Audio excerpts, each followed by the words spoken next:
फटाफट एक बार क्या करते हैं, रिवाइज कर लेते हैं जो जो पढ़ा अब तक, है ना। सर्कुलर मोशन, है ना, पार्टिकल जब सर्कुलर पाथ पे चल रहा है सर्कुलर मोशन बोलेंगे, angle equal to arc by radius, theta equal to l by r होता है, सही है। एंगुलर डिस्प्लेसमेंट का मतलब पता है आपको, है ना, वो वेक्टर क्वांटिटी होती है कब, जब थीटा छोटा हो, और स्केलर होती है जब वो बड़ा हो, ठीक है। डायरेक्शन, ये वेक्टर का रिप्रेजेंटेशन आता है, आपको रिवीजन हो गया ये, ठीक है। डायरेक्शन कैसे डिसाइड करते हैं, ओमेगा की या थीटा की, राइट हैंड कर्व रूल से, जिस डायरेक्शन में घूम रहा है राइट हैंड की उंगलियों को उसी डायरेक्शन में घुमाओ, जो थंब की डायरेक्शन होगी वो क्या देगी आपको, थीटा और ओमेगा की वैल्यू, है ना। बाहर की तरफ वाले को डॉट से रिप्रेजेंट करते हैं, अंदर की तरफ जाने वाले को क्रॉस से रिप्रेजेंट, वो उधर वाला, ठीक है। बिल्कुल सिंपल है, ठीक है भाई। इसके बाद एंगुलर डिस्प्लेसमेंट क्या होता है, एंगुलर वेलोसिटी क्या होता है ना। एंगुलर वेलोसिटी के दो टाइप, एवरेज एंगुलर वेलोसिटी और इंस्टेंटेनियस। एवरेज होता है total change by total change, instantaneous होता है रेट ऑफ चेंज, सही है। फिर हमने क्या किया था, बोलो, पुराने वाले ही फॉर्मूले देखे थे, है ना भाई। थीटा दे दिया था और ओमेगा की वैल्यू निकाल दी थी, कैसे, डिफरेंशिएट करके, याद आ गया, ठीक है। एंगुलर एक्सेलरेशन कैसे आएगा, average angular acceleration total change in omega by total time, और इंस्टेंटेनियस कैसे आएगा, rate of change of omega, सही है, डिफरेंशिएट करके।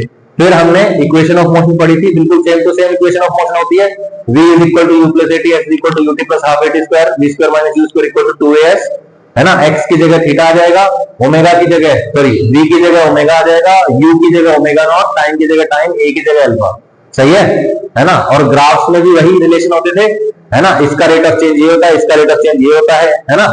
याद आ गया, इसका एरिया क्या देगा, इसका एरिया क्या देगा, किसकी स्लोप क्या देगी, पता है ना, बोलो भाई, ठीक है। इसके बाद फ्रीक्वेंसी का मतलब पता चल गया था, total number of cycles per unit time, क्या होता है Vanshika, cycles per unit time, ठीक है भाई। जैसे कोई पार्टिकल 2 चक्कर लगा रहा है तो उसकी फ्रीक्वेंसी कितनी होगी, 2।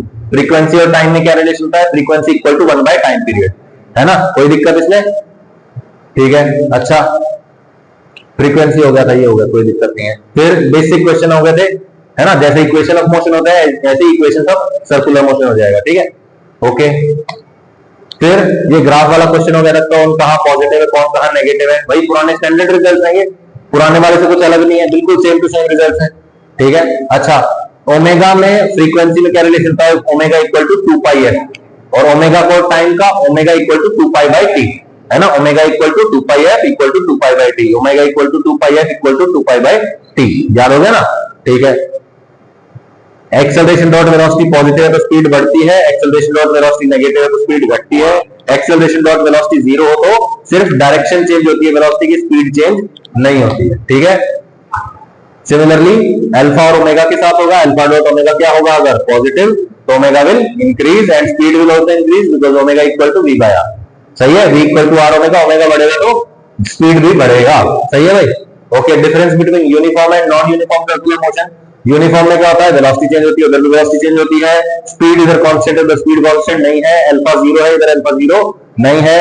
बोलो यहाँ पे जो टोटल एक्सेलरेशन है वो सारा का सारा किसके बराबर, सेंट्रीपिटल के बराबर है, क्योंकि यहाँ पे सिर्फ डायरेक्शन चेंज हो रही है, तो डायरेक्शन चेंज करने वाला ही एक्सेलरेशन होगा, सिर्फ वहां पे डायरेक्शन चेंज करने वाला और स्पीड चेंज करने वाला दोनों एक्सेलरेशन होंगे, है ना। Total acceleration is equal to centripetal plus tangential, कोई दिक्कत, बिल्कुल भाई। बोलो यहाँ पे वेलोसिटी और एक्सेलरेशन, बोलो tangent, velocity along the tangent होती है, और जो एक्सेलरेशन है वो रेडियस की डायरेक्शन में, टेंजेंट और रेडियस हमेशा क्या होते हैं, परपेंडिकुलर, तो बोलो एक्सेलरेशन और वेलोसिटी क्या है, हमेशा परपेंडिकुलर है ना। तो एक्सेलरेशन डॉट वेलोसिटी क्या आ जाएगा, 0, dot product of perpendicular quantities is 0, सही है। यहाँ पे acceleration dot velocity is not 0, ठीक है, नॉट 0 कर देना इसको, नॉट 0, ठीक है, कोई दिक्कत। In case of non uniform circular motion, if omega बाहर की तरफ है, अल्फा बाहर की तरफ है, सही है। बोलो भाई दोनों का डायरेक्शन क्या है, सेम, तो ओमेगा क्या होगा, बढ़ेगा कि घटेगा, बढ़ेगा। ओमेगा बाहर है अल्फा अंदर है, तो बोलो ओमेगा विल डिक्रीज, और जो ओमेगा के साथ होगा भाई स्पीड के साथ होगा, है ना। v is equal to r omega होता है, speed is equal to radius into angular velocity, ये बढ़ेगा तो ये भी बढ़ेगा, ये घटेगा तो ये भी घटेगा, सही है भाई। Now the component of acceleration which increases the speed is known as tangential acceleration, सही है। डिफरेंशिएट करेंगे इसको, बोलो स्पीड का रेट ऑफ चेंज, जो स्पीड को बढ़ा रहा है, this is called tangential acceleration, r constant है ओमेगा का, d ओमेगा बाय dt, तो बोलो क्या आ जाएगा, tangential acceleration at is equal to r alpha, तो जो r अल्फा होता है दैट इज टेंजेंशियल एक्सेलरेशन, सही है भाई, कोई दिक्कत, ठीक है। Rate of change of speed, rate of change of omega, तो AT is equal to RL, उधर लिखा भी हुआ है, कोई दिक्कत, बिल्कुल सिंपल है, मुश्किल तो नहीं है, ठीक है।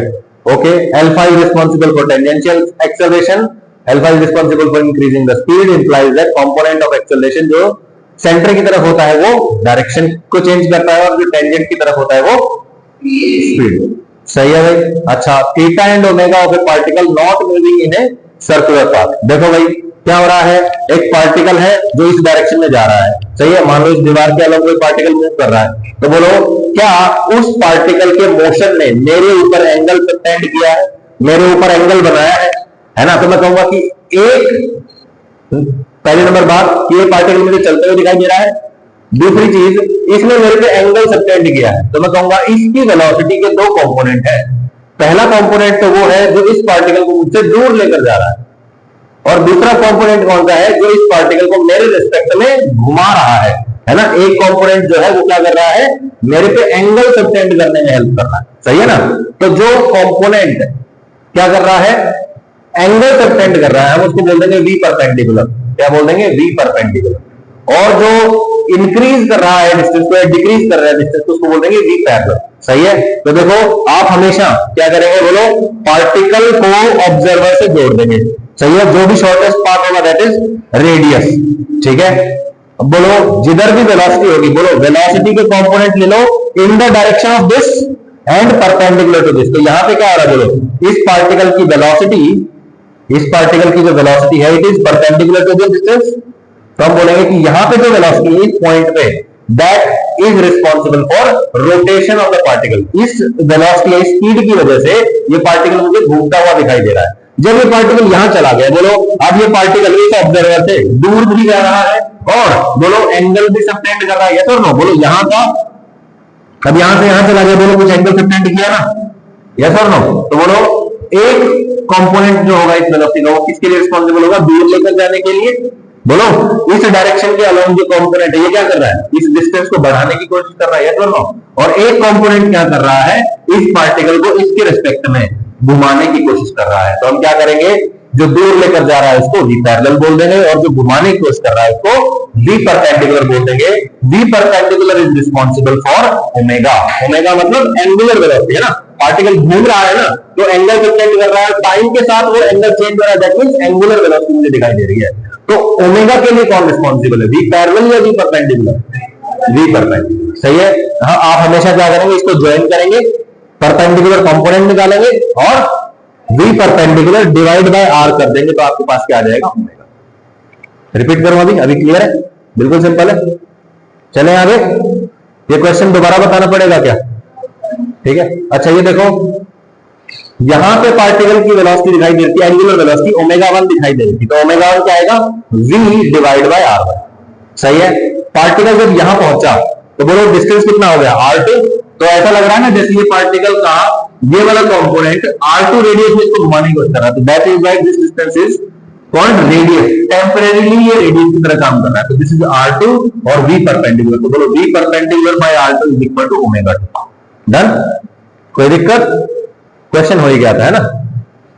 ठीक है। रिलेटिव एंगुलर वेलोसिटी, अब देखो एंगुलर वेलोसिटी का रिलेटिव मोशन देखना है। रिलेटिव मोशन याद है आपको? रिलेटिव मोशन में क्या होता था, एक ऑब्जेक्ट चल रहा था, मैं ऑब्जर्वर हूं, मुझे वो कैसा दिखाई दे रहा है, वही उसकी क्या है, रिलेटिव वेलोसिटी है। क्या है भाई वो उसकी रिलेटिव वेलोसिटी। अब मैं बात कर रहा हूं relative angular velocity. Angular velocity मतलब एंगल सब्टेंड करने वाली वेलोसिटी, मतलब वो वेलोसिटी जिसकी वजह से पार्टिकल मुझे क्या कर रहा है, घूमते हुए दिखाई दे रहा है, यस और सही है। तो जो घूमते हुए दिखाई दे रहा है वो वाली वेलोसिटी चाहिए मेरे को, एंगुलर वेलोसिटी चाहिए। और रिलेटिव एंगुलर वेलोसिटी का क्या मतलब है, देखो अभी अभी हमने पढ़ा angular velocity of any particle, जो भी हमको दिखाई दे रहा है वो जो एंगल सब्टेंड करेगा, है ना, उसका v perpendicular divide by r करके हम क्या कर सकते हैं, ओमेगा निकाल सकते हैं। तो हमको बेसिकली क्या करना है, वी परपेंडिकुलर को बोल दो परपेंडिकुलर रिलेटिव वेलोसिटी। मैं यहां हूं, वहां कोई और है, उसकी वेलोसिटी जो मुझे दिखाई दे रही है that is called relative velocity. अब मान लो मैं भी मूव कर रहा हूं किसी सर्कुलर पाथ पे, वो जो पार्टिकल है वो भी मूव कर रहा है सर्कुलर पाथ पे, तो पहले क्या करेंगे, उसकी वेलोसिटी निकाल लेंगे मेरे रिस्पेक्ट में, निकाल ली। सही है। फिर क्या करेंगे, जो हमारे बीच का ये जो डिस्टेंस है इसके परपेंडिकुलर वाला कंपोनेंट निकाल लेंगे, उसका रिलेटिव वेलोसिटी का परपेंडिकुलर कंपोनेंट निकाल लिया, v परपेंडिकुलर डिवाइड बाय ये डिस्टेंस कर देंगे, क्या आ जाएगा, ओमेगा नहीं आ जाएगा। अब रिलेटिव वेलोसिटी का परपेंडिकुलर कंपोनेंट आया है तो ओमेगा का भी क्या आएगा, रिलेटिव ओमेगा आएगा, यस और नो। मैं रिलेटिव वेलोसिटी के हिसाब से ओमेगा निकाला तो रिलेटिव ओमेगा आएगा। सिंपल अगर मैंने वेलोसिटी डिवाइड बाय आर किया है तो सिंपल ओमेगा आएगा, यस और नो, कोई दिक्कत, ठीक है। अब देखो यहां पे क्या हो रहा है, ये है पार्टिकल बी, यहां पे है पार्टिकल ए, दोनों ओमेगा एंगुलर वेलोसिटी से एक सर्कुलर पाथ पे चल रहे हैं, ठीक है। सर्कुलर पाथ की रेडियस है कैपिटल आर, ठीक है। अब बताओ ओमेगा पता है, रेडियस पता है, तो बोलो इसकी स्पीड क्या हो जाएगी, v is equal to r omega, है ना। इसकी रेडियस को इसके ओमेगा से मल्टीप्लाई कर देंगे, इसकी जो स्पीड आ जाएगी velocity of b, speed of b is equal to r omega, ये वाली डायरेक्शन होगी। ऐसे घूम रहे हैं, बोलो इधर जाते हुए दिखाई दे रहा है, ठीक है। अब यहां है ए, बोलो आर ओमेगा से ये इधर जा रहा होगा, ऐसे घूम रहा है ना, तो बोलो इस पॉइंट पे इसकी वेलोसिटी किधर है, इधर है, तो v is equal to r omega इस डायरेक्शन।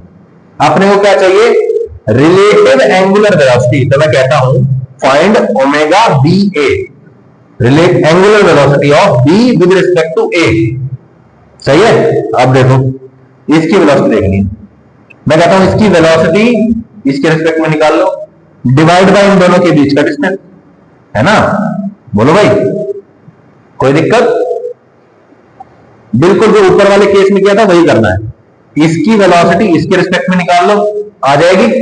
फिर वो वेलोसिटी का जो इस डिस्टेंस के परपेंडिकुलर वाला कंपोनेंट होगा वो वाला देख लेंगे, v परपेंडिकुलर आ जाएगा, डिवाइड बाय दोनों पार्टिकल्स के बीच का डिस्टेंस, कोई दिक्कत, ठीक है। तो निकाल लेते हैं, बोलो वेलोसिटी ऑफ b पता चल गया, वेलोसिटी ऑफ a पता चल गया। अच्छा मैं कहता हूं omega B A is equal to V B A का perpendicular component divide by R B A, सही है, ठीक है। वी बी ए मतलब velocity of B minus velocity of A, correct बात। फिर उसका परपेंडिकुलर कंपोनेंट देखेंगे, तो बोलो ये वाली डायरेक्शन में बोल देता हूं आई कैप, ये वाली डायरेक्शन में बोल देता हूं जे कैप, तो बोलो वेलोसिटी ऑफ ए क्या है मेरे लिए, बोलो आर ओमेगा आई कैप, सही है। वेलोसिटी ऑफ बी क्या है मेरे लिए, minus r omega i cap.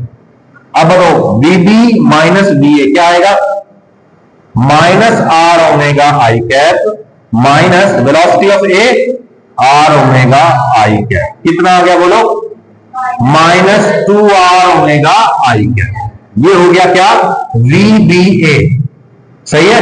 अच्छा ये हो गया इन दोनों के बीच का डिस्टेंस, और डायरेक्शन क्या दिखाई दे रही है, माइनस आई कैप दिखाई दे रही है। बोलो क्या ये और ये परपेंडिकुलर है, हाँ है, तो बोलो इसका जो परपेंडिकुलर कंपोनेंट आएगा वो खुद के ही बराबर आएगा, बोलो कोई दिक्कत। अच्छा डिवाइड बाय क्या करना है अब अपने को, r B a, distance between a and b, बोलो कितना डिस्टेंस है दोनों के बीच में, कितना दिखाई दे रहा है, सही है, कोई दिक्कत। ओमेगा आएगा तो बोलो आई कैप नहीं आएगा, है ना, ऑब्वियसली ओमेगा में आई कैप थोड़ी आएगा, कोई दिक्कत, बिल्कुल सिंपल है। तो कितना आंसर आ जाएगा, omega b is equal to omega, ठीक है। Step 1 find relative speed of B with respect to a, step 2 take component of b relative in the two directions, perpendicular line joining and parallel to the line joining the two particles, और फिर क्या करना है, perpendicular वाला component divide by distance between the two particles, कर लेंगे। बहुत मुश्किल है क्या, ठीक है। स्टेप 3 यूज द फॉर्मूला, नीचे लिखा हुआ step 3 use the formula, formula लिख दिया b b a perpendicular by are b, ठीक है। एक्सेलरेशन इन सर्कुलर मोशन, अब ये बहुत इंपॉर्टेंट है, हालांकि ये कुछ पूछता नहीं है, बस ये यहाँ के मैथमेटिकली प्रूव करने की वाली बात है। इसका डायरेक्टली रिजल्ट भी आप याद रख सकते हो। देखो मान लो कि एक पार्टिकल है सर्कुलर मोशन कर रहा है, जैसा कि यहां दिखाया गया है, एक पार्टिकल है जो क्या कर रहा है, सर्कुलर मोशन परफॉर्म कर रहा है। The centre of this circle is at origin, इस सर्कल का जो सेंटर है वो कहां है, ओरिजिन पे।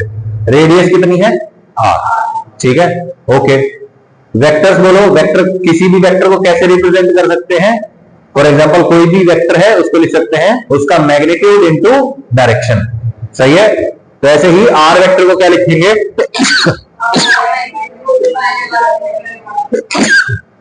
सॉरी, तो आर का मैग्नीट्यूड डॉट आर कैप ऐसे करके लिख सकते हैं।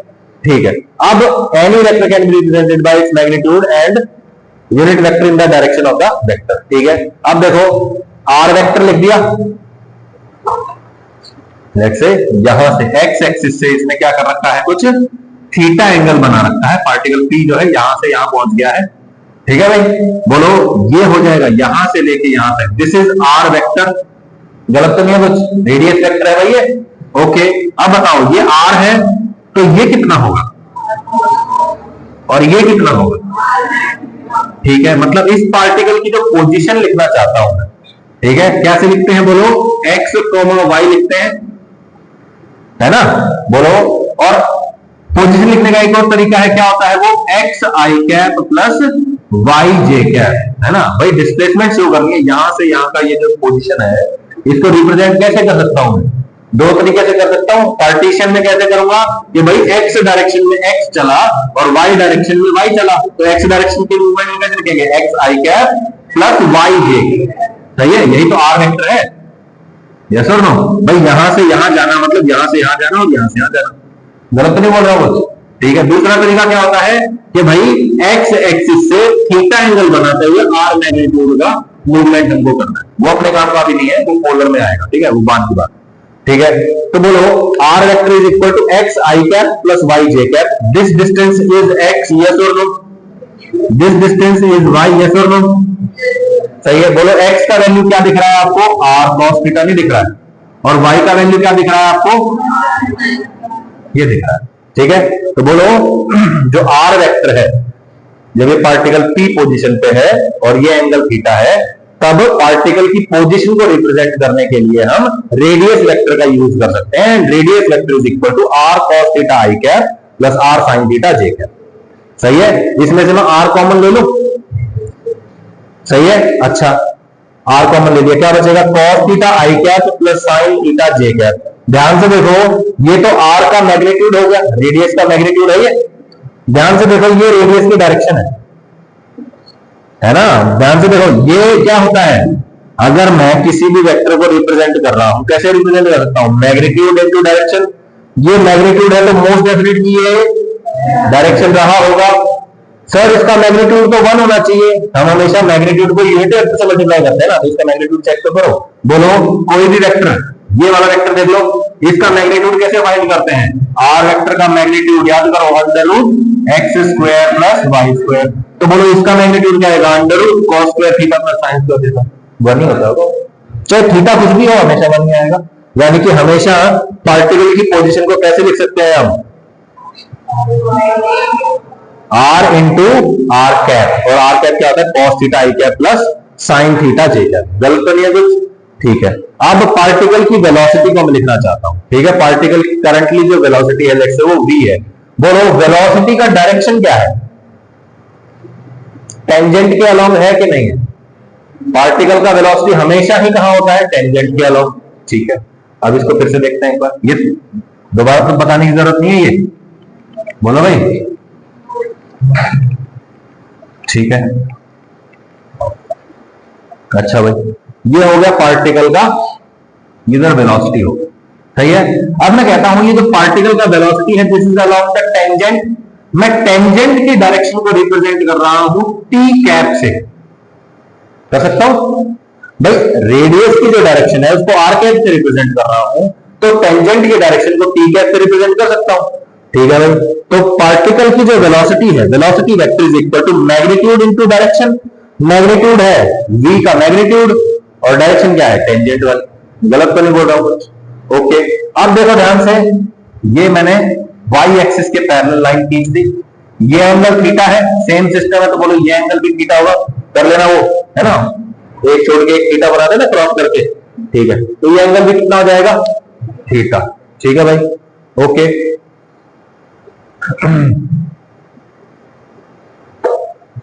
वैसे लिखते हैं कोई।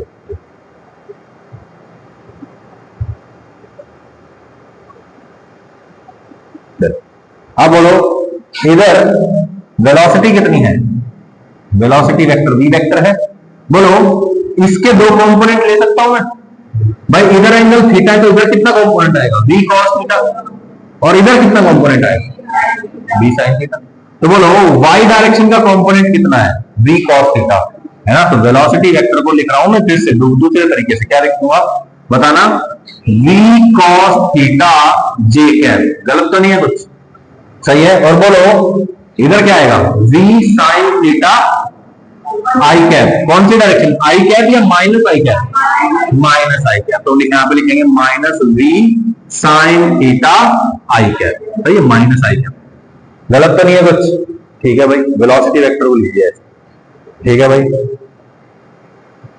Velocity vector is equal to minus v sin theta i cap plus v cos theta j cap. बोलो यहां से दोनों में से v कॉमन आ रहा है क्या, आ रहा है, ठीक है, तो v कॉमन ले लिया मैंने, अंदर क्या बचेगा minus sin theta i cap plus cos theta j. अरे velocity vector is equal to velocity का मैग्नीट्यूड इनटू समथिंग, ये समथिंग क्या है, यूनिट वेक्टर है ये, और ये यूनिट वेक्टर कौन सा है, जिस डायरेक्शन में वेलोसिटी है। मैं कहता हूं यही तो टेंजेंट की डायरेक्शन है कि नहीं, बोलो भाई यही तो टेंजेंट की डायरेक्शन है, तो इसको मैं डायरेक्टली क्या लिख सकता हूं, ठीक है, यही ठीक है, पहले लिख दिया, ओके। अब मैं क्या लिखना चाहता हूं, अब मैं लिखना चाहता हूं एक्सेलरेशन। एक्सेलरेशन क्या होता है, जो कंप्लीट वेलोसिटी वेक्टर है उसका डिफरेंशिएशन होता है। Net acceleration is equal to net velocity का डिफरेंशिएशन कर देते हैं, चलो। Acceleration is equal to dv by dt, velocity vector को कैसे लिखेंगे, स्पीड इनटू उसकी डायरेक्शन। भाई velocity vector is equal to velocity का मैग्नीट्यूड, वेलोसिटी का मैग्नीट्यूड स्पीड होता है, और उसकी डायरेक्शन, गलत तो नहीं है कुछ। ध्यान से देखो इन दोनों के बीच में क्या हो रहा है, ये कुछ मल्टीप्लीकेशन जैसी फीलिंग आ रही है मुझे, तो मल्टीप्लीकेशन ही हो रहा है भाई, वेलोसिटी का मैग्नीट्यूड मल्टीप्लाई बाय उसकी डायरेक्शन होता है। और अब जैसे ही मैंने डिफरेंशिएशन के अंदर दो चीजों का मल्टीप्लीकेशन देखा, मेरे को क्या याद आया, मेरे को याद आया कि हम u इंटू वी टाइप का डिफरेंशिएशन करते थे, du बाई dx का, मतलब u इंटू वी कर रहे थे, है ना, du into v divide by dx, क्या करते थे बोलो, du by dx into v plus u into du by dv by dx, सही है, ये v है, v सही है, कोई दिक्कत तो नहीं है। अच्छा अब मैं वही यहां करने वाला हूं, है ना। देखो ये स्पीड है, स्पीड का डिफरेंशिएशन, और जो ये डायरेक्शन है ये यू क्यों रहेगी, सही है। अच्छा प्लस में बोलो स्पीड यू क्यों रहेगी, और ये जो वेक्टर होगा इसका डिफरेंशिएशन कर देंगे, सही है भाई। यहाँ पे डी बाई डी टी भी तो लगा था ना, डी बाई डी टी आए, सही है भाई, कोई दिक्कत। चलो करते हैं इसको, सॉल्व करें, रिपीट करना है क्या कुछ, सब कुछ समझ में आया साथ साथ,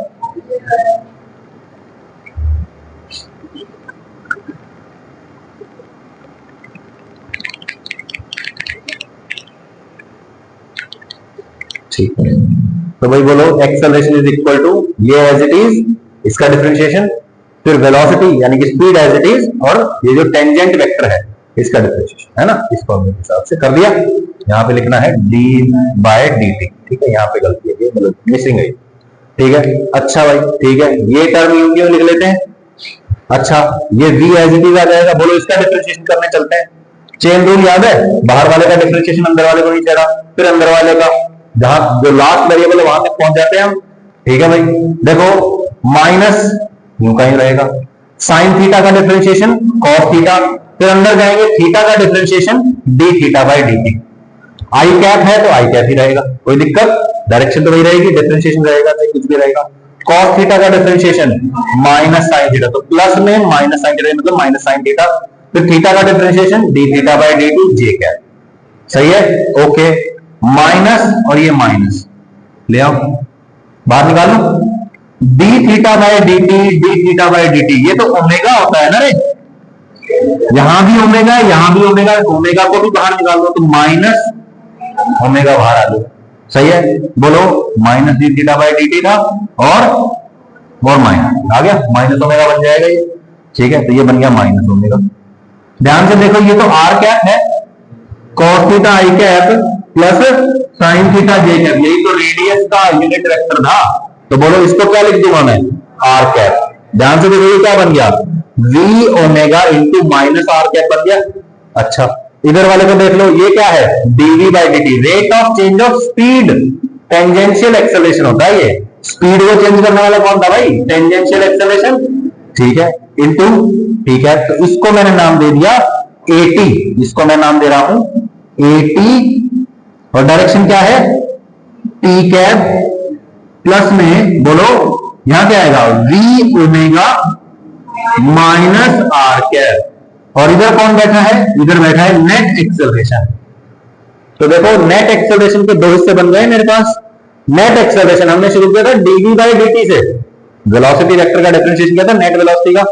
हमारे पास फाइनली क्या आया है, एक्सेलरेशन वेक्टर के दो कंपोनेंट है, एक तो टेंजेंट की डायरेक्शन में है और दूसरा रेडियस के ऑपोजिट डायरेक्शन में। सही है। अच्छा, जो टेंजेंट की डायरेक्शन में है, टेंजेंट की डायरेक्शन में है, उसका मैग्नीट्यूड कितना है, 80, और 80 क्या होता है, डीवी बाई डी होता है। सही है। अच्छा, जो रेडियस की डायरेक्शन में है वो क्या है, वी ओमेगा, और बोलो सेंटर की तरफ होगा, ऑब्वियसली रेडियस इधर है तो रेडियस के ऑपोजिट मतलब सेंटर की तरफ होगा, तो इसलिए इसको क्या बोल देते हैं, सेंट्रीपिटल एक्सेलरेशन। डायरेक्शन भी स्पेसिफाई होगी, मैग्नीट्यूड भी स्पेसिफाई होगा। गलत है क्या कुछ, क्लियर है। सही, तो ये देख लो, ये बन जाएगा, इसका नाम रख दिया एसी, सेंट्रीपिटल एक्सेलरेशन। सही है, बोलो भाई, AC into obviously minus are cap आएगा यहाँ पे। ठीक है, AC into minus of R cap plus में AT into T cap, tangential acceleration along, tangent centripetal acceleration along the towards the center। सही है, this always acts towards center, this always acts towards the tangent। सही है। तो बोलो भाई, net acceleration में दो कंपोनेंट आप लिखेंगे, आपसे क्या क्या लिखेंगे भाई, centripetal acceleration and tangential acceleration. अब बताओ, दोनों के अलग अलग मतलब है भाई। इसका क्या काम है, स्पीड को घटाना या बढ़ाना।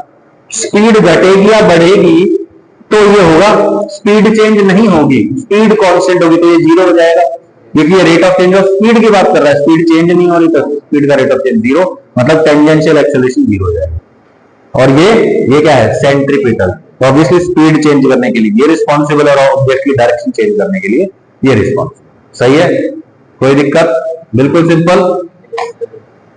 ठीक, अब इसी बात को समझिए, क्या कह रहा है यहां पे, कि जो पार्टिकल है वो घूम रहा है। ठीक है, यहां हो गया सेंटर की तरफ लगने वाला एक्सेलरेशन एसी। सही है, और इधर टेंजेंट के अलोंग लगने वाला एक्सेलरेशन हो गया एटी। सही है, दोनों एक दूसरे के क्या होंगे, परपेंडिकुलर होंगे। Tangent and radius are always perpendicular to each other. अब टेंजेंट के अलोंग दो डायरेक्शन हो रही है, एक तो पार्टिकल की वेलोसिटी की डायरेक्शन में ही, और एक उससे ऑपोजिट भी हो सकता है। भाई स्पीड बढ़ रही है तो बोलो ये इधर होगा, और स्पीड घट रही है तो टेंजेंशियल एक्सेलरेशन इधर होगा। दोनों केस में अलग अलग आंसर आना चाहिए, ऑब्वियसली अलग अलग ही आएगा। मुझे एक बात बताओ, एक वेक्टर इधर है और एक वेक्टर इधर है, तो दोनों का रिजल्टेंट क्या आता है, इधर से आता है। यस और नो, दोनों के बीच में से आएगा। अगर मैं कह दूं ये वेक्टर है ए वेक्टर, ये वेक्टर है बी वेक्टर, सही है, तो जो रिजल्टेंट वेक्टर होगा आर वेक्टर, इसका पहले तो मैग्नीट्यूड बताओ क्या होगा, अंडर रूट ए स्क्वायर प्लस बी स्क्वायर। अच्छा, और बोलो ये जो एंगल होगा, लेट्स से पाई एंगल, ये कैसे निकालते हैं, tangent pi is equal to, बोलो ये बी है तो ये भी क्या होगा, बी, परपेंडिकुलर बाय बेस होगा टेंजेंट पाई, तो बोलो क्या आएगा, बी का मैग्नीट्यूड बाय ए का मैग्नीट्यूड। गलत तो नहीं बोल रहा हूं कुछ। ठीक है, अब मैं यही बात यहां पे अप्लाई करने वाला हूं। दो वेक्टर्स हैं, एक तो इधर है और एक इधर है, दोनों एक दूसरे के परपेंडिकुलर है। दोनों का जो रिजल्टेंट आएगा, उसको क्या बोलते हैं, नेट एक्सेलरेशन। यस और नो भाई, नेट एक्सेलरेशन एटी और एसी से मिलकर बना है, एसी और एटी को मिला के नेट एक्सेलरेशन बना, बात तो एक ही है। यस और नो, ठीक है भाई। अब बताओ एटी और एसी का रिजल्टेंट हो गया ए नेट, तो बोलो ए नेट का जो मैग्नीट्यूड होगा वो क्या आएगा भाई, under root AC square plus AT square. सही है भाई। तो जब भी आपसे पूछ ले, कभी भी क्वेश्चन में ये बात हमेशा ध्यान रखनी है, जब भी आपसे पूछे कि find the magnitude of net acceleration, तो आपको AC और AT दोनों निकालने हैं, दोनों को डायरेक्टली ऐड नहीं करना है, इस फॉर्मूले के हिसाब से ऐड करना है। सही है, इसका स्क्वायर प्लस इसका स्क्वायर और फिर पूरी का रूट करेंगे तब इसके बराबर वो आएगा, नेट एक्सेलरेशन आएगा। सही है, कोई दिक्कत? दो परपेंडिकुलर वेक्टर्स को ऐसे ही ऐड करते हैं। अच्छा, अब इस केस में क्या हो रहा है बोलो, वेलोसिटी इधर है पार्टिकल की और टेंजेंशियल एक्सेलरेशन भी इधर ही है, मतलब पार्टिकल की स्पीड इंक्रीज हो रही है। जो नेट एक्सेलरेशन आएगा बोलो, वेलोसिटी इधर है, टेंजेंशियल एक्सेलरेशन इधर है, सेंट्रीपिटल इधर है, नेट एक्सेलरेशन इधर है। बोलो, नेट एक्सेलरेशन और वेलोसिटी के बीच में जो एंगल बनेगा ये लेस देन 90 डिग्री होगा कि नहीं होगा, है ना? और ये कब पॉसिबल है? ओनली व्हेन AT और वेलोसिटी दोनों सेम डायरेक्शन में हो। यस और नो?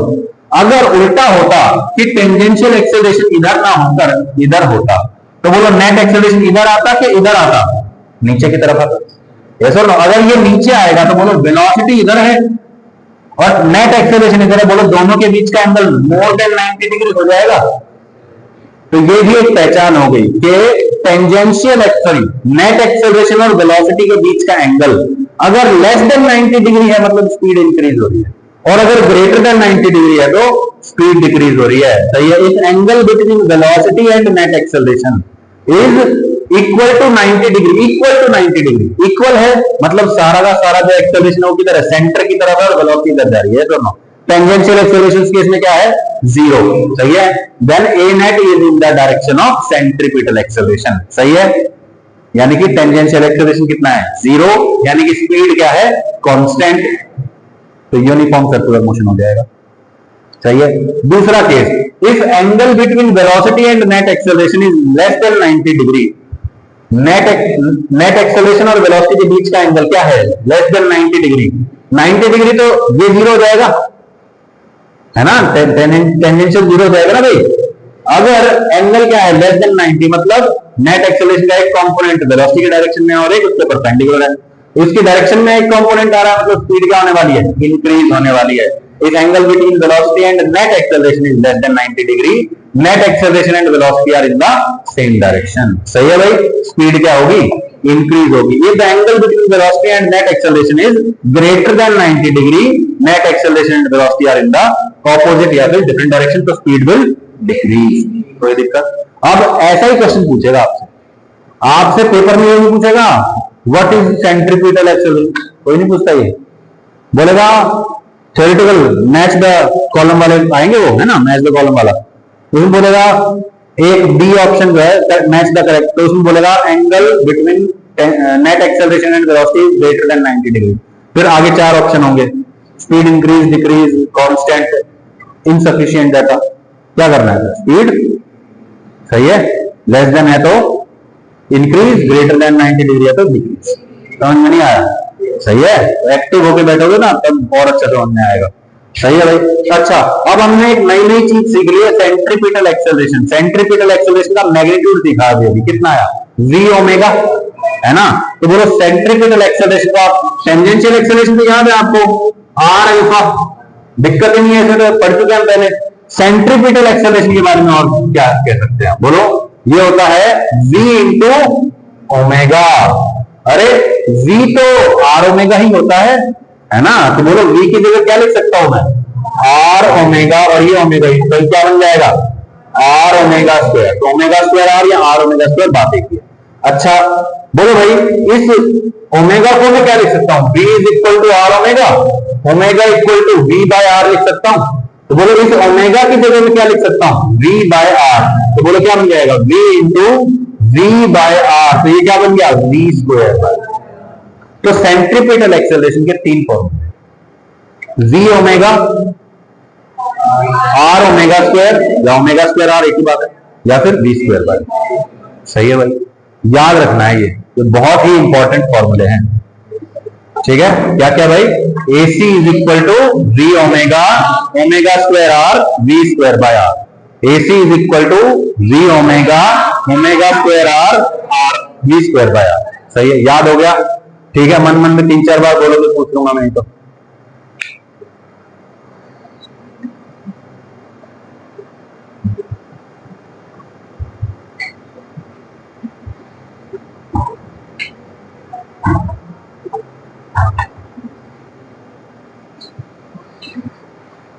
डन। सही है। एटी का फॉर्मूला क्या होता है? एटी वेन का R alpha, AT is equal to R alpha, AC is equal to omega square R V omega और वी स्क्वायर बाय। सही है भाई, कोई दिक्कत? बिल्कुल सिंपल है, ये बहुत जरूरी है, ये आता होगा तभी आगे बात बनेगी, तभी डायनामिक्स ऑफ सर्कुलर मोशन समझ में आएगा। एक्सेलरेशन का वैल्यू पता है तभी मास से मल्टीप्लाई करके फोर्स का वैल्यू पता चलेगा। जैसे क्या है अभी सेंट्रीपिटल एक्सेलरेशन, ऐसे ही आता है सेंट्रीपिटल फोर्स, है ना? तो सेंट्रीपिटल फोर्स कब लगाओगे? जब सेंट्रीपिटल एक्सेलरेशन का फॉर्मूला पता हो, ठीक है ना? V square by R omega square R और वी होगा। अच्छा, कब कब लगाने हैं? ऑब्वियसली सेंट्रीपिटल एक्सेलरेशन निकालना है, रेडियस नहीं पता तो ये फॉर्मूला लगा दो, स्पीड नहीं पता तो ये लगा दो, और ओमेगा नहीं पता तो ये वाला लगा दो। सही है कि नहीं? सही है भाई। AC is equal to V omega, V square by R हो जाएगा, और ऐसे ही ओमेगा स्क्वायर आर हो जाएगा। सही है। तो नेट एक्सेलरेशन क्या बनता है भाई? बोलो, net acceleration minus V square by R, R cap, radius के ऑपोजिट डायरेक्शन में वी स्क्वायर बाय आर, यानी कि सेंटर की तरफ लगने वाला वी स्क्वायर बाय आर, और ये dv बाय dt यानी कि आर। सही है। तो इनको क्या लिखेंगे? ये क्या लिखा हुआ है? हाँ, ए भी नहीं है, dv बाय dt, ठीक है, rate of change of speed. कर लोगे? कोई दिक्कत? बिल्कुल सिंपल है। ठीक, अब ये केस देख लो, केस में क्या है? यहां देखो, पार्टिकल ऐसे ऐसे चक्कर लगा रहा है, ठीक है? वेलोसिटी इधर है, नेट एक्सेलरेशन इधर है। बोलो, angle between velocity and net acceleration is less than 90 degree, तो स्पीड विल इंक्रीज। इधर बोलो, नेट एक्सेलरेशन में और वेलोसिटी में एंगल क्या है? 90 डिग्री से ज्यादा है, तो स्पीड विल डिक्रीज। कोई दिक्कत? बोलो भाई, टेंजेंशियल एक्सेलरेशन जीरो है तो uniform circular motion, eighty zero मतलब स्पीड चेंज नहीं कर रही, स्पीड चेंज नहीं कर रही मतलब स्पीड क्या है? कांस्टेंट, मतलब यूनिफॉर्म। और अगर ये जीरो नहीं है तो नॉन यूनिफॉर्म। सही है भाई।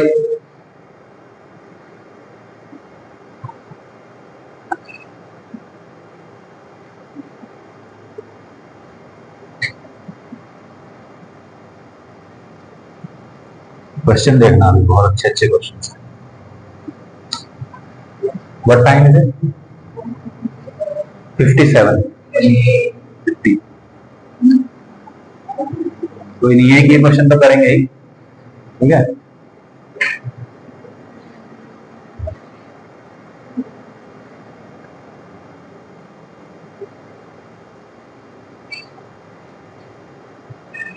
ए पार्टिकल विद डॉट, डॉट मतलब इधर डायरेक्शन तो ऑब्वियसली ऐसे घूम रहा होगा, is rotating on a circular path as shown below, match the acceleration vectors with their corresponding directions.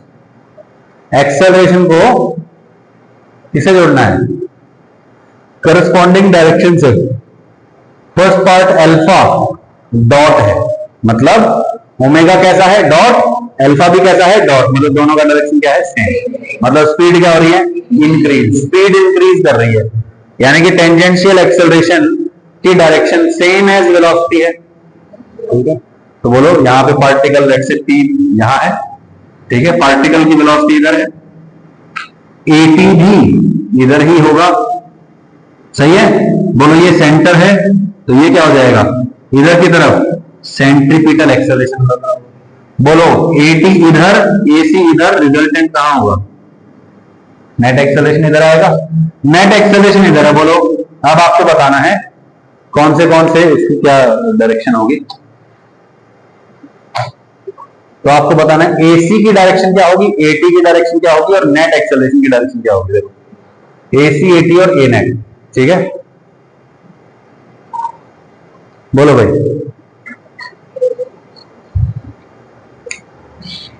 Eighty की डायरेक्शन क्या है? कौन सी डायरेक्शन है? ये वाली 4 वाली डायरेक्शन है ना? 4 वाली डायरेक्शन। तो बोलो, इस केस में एटी की डायरेक्शन है 4, ओके? एसी और ए नेट की डायरेक्शन भी बतानी होगी आपको। बोलो, एसी का डायरेक्शन किधर होगा? कौन सा डायरेक्शन है? 6 की तरफ डायरेक्शन। और नेट एक्सेलरेशन किधर है? तो 5 की तरफ आ जाएगा। कोई दिक्कत? अब कह रहा है सेकंड पार्ट में अल्फा क्रॉस है, ओमेगा किधर है डॉट, अल्फा किधर है क्रॉस, ऑपोजिट हो गए, ऑपोजिट हो गए तो स्पीड क्या होगी,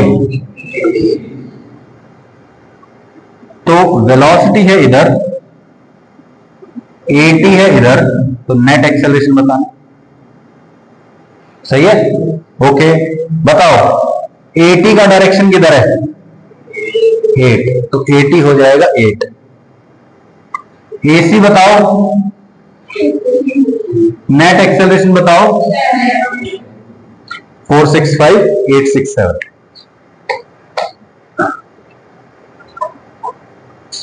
हाँ सॉरी, ठीक है, एसी और एटी ऐसे जाओ ना, 465867 आ गया भाई आंसर।